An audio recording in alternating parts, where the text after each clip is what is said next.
Wow. There's one here with me in electrical. Minus electrical. Lights are going out.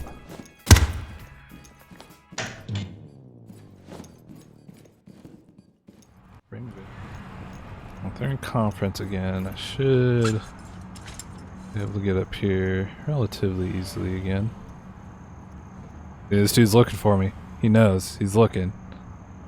He's looking for my my rappel. Yeah. See, he knew. He heard me.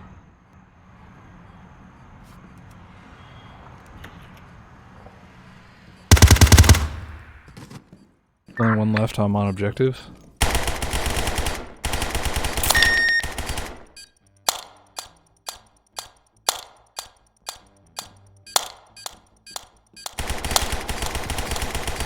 The bomb has been defused. Very nice. Hey guys, and welcome back. So today, Zero Hour put out the first of two parts of their next major update, which is going to be Operation Magina. I believe I pronounced that right. And in this update, we're going to see a lot of overhauls, 2 new maps, several new features, and bug fixes. With this update, they are also focusing on quality of sound and the core gameplay.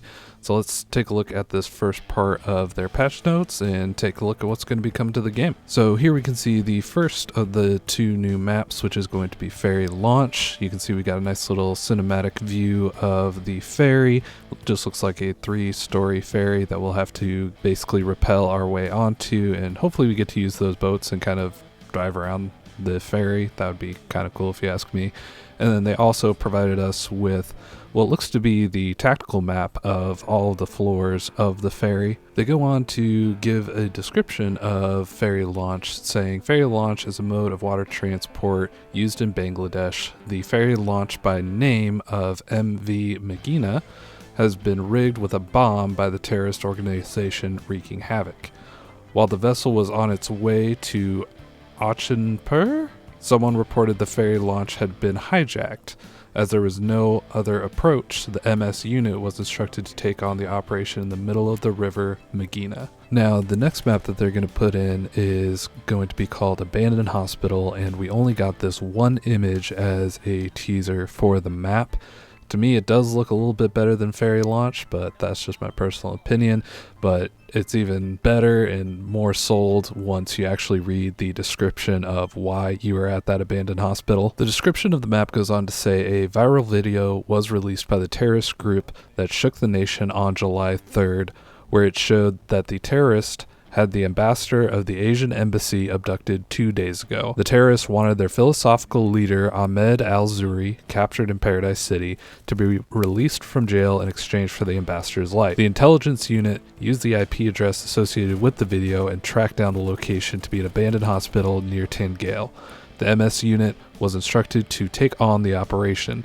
A lot was at stake, as the demise of the ambassador may change the geopolitical scene of the region for good. When the MS unit went in, the Prime Minister, along with her national security team, were in a situation room receiving live updates from Operation Night Owl. So, I don't know about you, but that sounds pretty badass to me. Now, moving on from the maps, we're going to talk about the 4 new weapons that are going to be added to the game, which is going to be a sawed-off shotgun for the T side. There's going to be a PP-19 Bison for the T side, a 5.7 for the CT side, 5.7 being the pistol, and the MP7 will be moving to the CT side, as they will be adding the AS Val to the T side.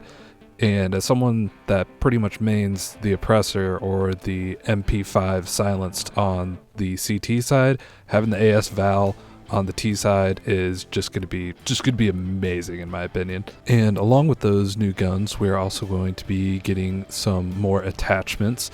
The first of which is going to be pressure pads for either the IR laser sights and the flashlights. They didn't say if this was actually coming in the patch, but they did give the teaser for it. I would assume that we would get it in this next major patch, so this would make it so when you do ADS, it'll either automatically turn on your flashlight or it'll automatically turn on your laser sight. And they also said that we do plan on adding grips and stocks as available options for some of the weapons as well. They also said that they will be correcting realism aspects, saying we are reworking some of the things to further help bring the realistic aspects to the attachments. The closest thing to note would be being able to see IR sight points without NVGs equipped. This will no longer be available with Operation Magina, and you will only be able to see IR lasers with NVGs equipped. However, there will also still be options to use normal laser sights that you'll be able to see without NVGs equipped. Next, I go on to talk about the sounds overhaul and finalization, saying we are aware that the sound is one of the aspects of the game we fall weak with 0 Hour, which is true. Since the beginning, the sounds have been a little weak, to be nice about it. The doors were really bad, the reload sounds were pretty bad in the beginning, and God, just the doors. The doors were the most annoying sounds in the entire game when the game first came out, and I'm so glad they fixed that. I'm glad they're actually taking a look at this now. This time with Operation Magina, we are focusing on overhauling the weapon sounds and how they work, having different states of shooting special effects and having them work together to compose the sound based on location. Single fire, multiple fire, tail fire. Note the current live version only has one single fire above and below special effects per weapon that plays with each bullet fired. Apart from adding those states, we are also adding distance variation and indoor-outdoor variations to further enhance the way each weapon sounds based on the surrounding, which is just absolutely amazing. We also have plans to add material-based footsteps with this update, which is also great because if you guys haven't noticed, if you're walking around outside on grass, you sound like you're basically walking around in an open corridor, and that was just awkward. So new weapons and new maps are really great and all, but honestly, the sound overhaul and finalization is easily the thing that I'm most excited about with this next update, because the sound, again, in any game, period, that's trying to be a tactical shooter, the sound is incredibly important, and with this, you'll be able to tell if someone's above you, below you, if they're inside, if they're outside, and you'll just be able to just get more immersed in the game. And speaking of immersion, they will now be adding a highly requested feature, which is giving you the ability to shoot out the lights, to add a whole new dynamic to each playthrough. To keep things balanced, shooting out lights will not be as effective as cutting the power, but if all the lights in a room were to be shot out, it will be dark. However, it won't be as dark as it could have been with a full power outage.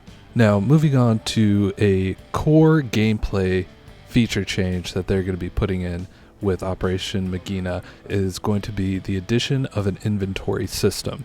They go on to say, taking weapons from other players at the moment is a very basic system that only allows you to pick up the primary weapon from another player.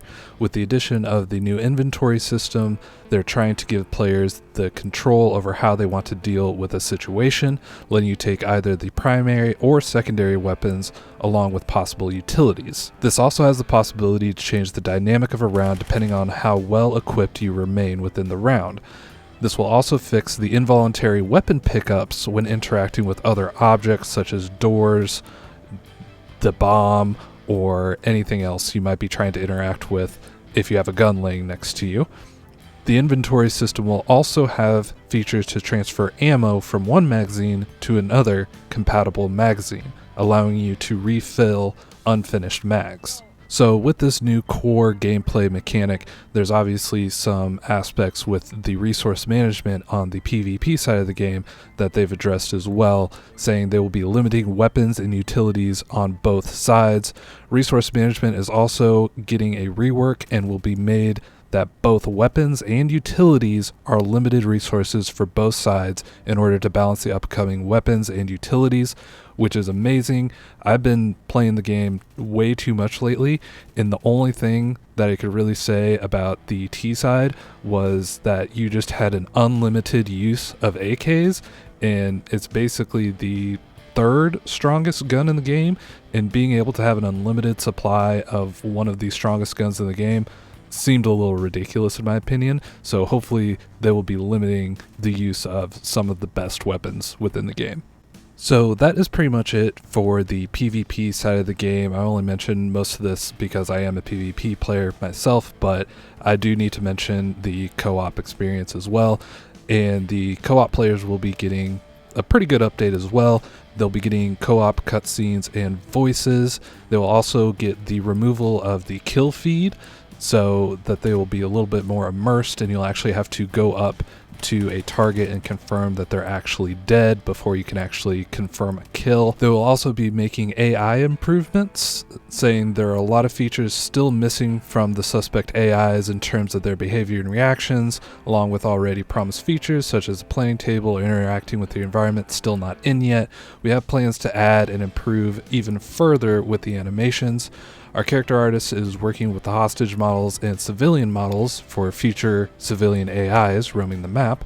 Along with the hostages getting their own unique models, we are also working on making animations for them individually to add to their various personalities. So guys, that's going to wrap it up for just the first part of the next major update for 0 Hour. All in all, this is a ridiculous amount of content that we're getting. We're getting new guns, a looting system, ability to shoot out lights, we're getting pressure pads, we're getting an AS Val, and so many things are getting put into this game. It's ridiculous. The updates for this game have been solid, they've been consistent, and they just keep working on this game. So if you've had your eye on 0 Hour and you've been thinking about getting it, right now is a great time to go ahead and pick it up for $12 US on Steam right now. And the player base has gotten incredibly strong, and I bet with this next update it's just going to get stronger. So if you're a co-op player, if you're a PvP player that's looking for a Rainbow Six Siege that is actually based on boots on the ground, then this is just going to be one of the best games you play in a long time. So thank you guys. I really do appreciate you guys watching. If you like the 0 Hour content, please go ahead and do hit that subscribe button.